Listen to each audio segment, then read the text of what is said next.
So, where does this all put you?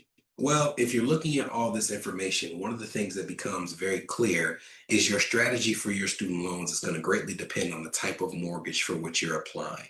And there are a lot of people out there right now who are in Save Forbearance, and they're not required to get out of Save Forbearance. We talked about this in a previous episode where there's interest accruing on your debt, but you're not yet required to make payments. You can leave your loans there in that status as you see fit. However, as you can see, based on the type of loan requirements, it may work to your detriment to keep it in forbearance, at least when it comes to buying a home. If we're looking at this example and we're saying, hey, this person is going to be able to come out of Save Forbearance, and even though they don't have to make a reasonable payment, that might be a better alternative than leaving it in forbearance and having your lender take a percentage of your loan balance to constitute your monthly payment.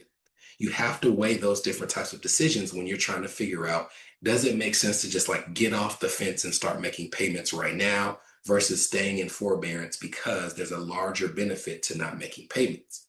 If you're not applying for one of these types of loans, you can ask your lender for, hey, what are the guidelines when it comes to federal student loans that are in forbearance?